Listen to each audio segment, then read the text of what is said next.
If you want to check battery temperature on Realme Note 70T, then we need to get an app that allows us to check that information. So we're gonna go to the Play Store, and then we can search for an app that provides this information. For example, we can search for DevInfo.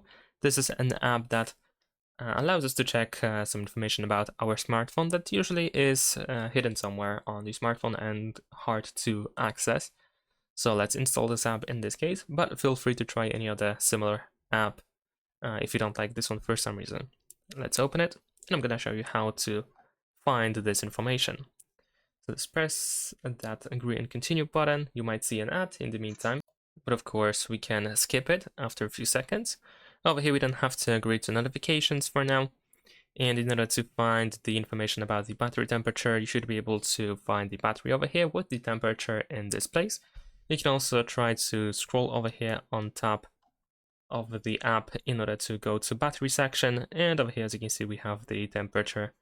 And that's pretty much it. Thanks for watching, leave a like and subscribe.